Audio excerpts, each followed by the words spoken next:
আসসালামু আলাইকুম, সবাইকে জাতীয় এবং আন্তর্জাতিক যুব দিবসের শুভেচ্ছা।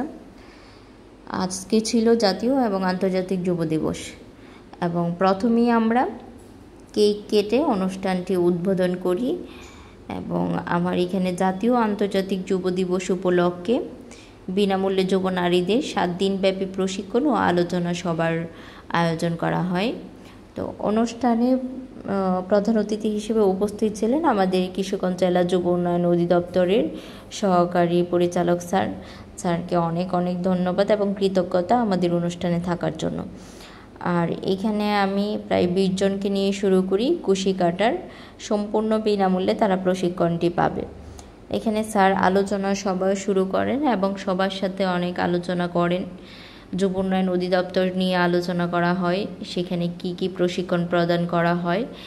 প্রত্যেকটা জেলায় আমাদের একটা যুব উন্নয়ন অধিদপ্তর আছে, আপনারাও চাইলে সেখানে গিয়ে অনেক প্রশিক্ষণ গ্রহণ করতে পারেন। তো এখানে মেয়েরা বলছিল যে স্যার আমরা অনেক সময় আবেদন জমা দিই কিন্তু আমাদের বাছাই করা হয় না। এটার একটা কারণ হচ্ছে, একটা সময় যখন আমি প্রশিক্ষণ নিয়েছিলাম তখন এত মানুষ আগ্রহী ছিল না, এখন মাত্র 25 জনকে নেওয়া হবে। সেই ক্ষেত্রে দেখা যায় যে 200-300 এরকম আবেদন পড়ে, সেই ক্ষেত্রে অনেকেই বাদ পড়ে। তো সবাইকে বলছিল স্যার আমাদেরকে, আমরা যারা আগ্রহী অন্যান্য জায়গায় প্রশিক্ষণ নিচ্ছি তারা সেলাইটাও শিখতে চায়। তারপর স্যার বলল যে আপনারা যারা আগ্রহী তারা আমার সাথে যোগাযোগ করবেন এবং আমি অবশ্যই আপনাদেরকে দেখব, যদি আপনারা উপযুক্ত হন আপনারা বাদ যাবেন না, সিলেক্ট হবেন। তো স্যারকে অনেক ধন্যবাদ তাদেরকে এটা বলার জন্য। আর আমি একটা নতুন প্রতিষ্ঠান নিয়েছি আমাদের কিশোরগঞ্জে, সেটা আপনাদের সাথে এখনও শেয়ার করা হয়নি। আমার ফেসবুকে শেয়ার করেছি কিন্তু ইউটিউবে এখনও শেয়ার করা হয়নি। আপনাদের সাথে সেই ভিডিওগুলো আমি শেয়ার করব। এটা আমার নতুন প্রতিষ্ঠানে অনুষ্ঠানটি আয়োজন করা হয়েছিল।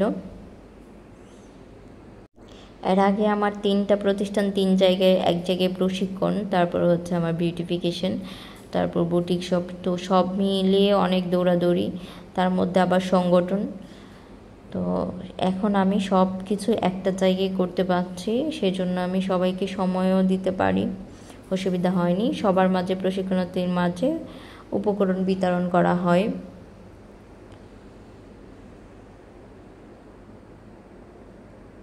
সাত দিনব্যাপী চলবে আমাদের এই প্রশিক্ষণটি। সবাই দোয়া করবেন আমাদের নতুন প্রশিক্ষণার্থীদের জন্য। আর আপনারাও নিজেদের নিজ নিজ জেলায় প্রশিক্ষণ গ্রহণ করতে পারেন। যদি কারো কোনো প্রশ্ন থাকে কিভাবে করবেন, আমি আপনাদের উত্তর দিয়ে দেব। ধন্যবাদ।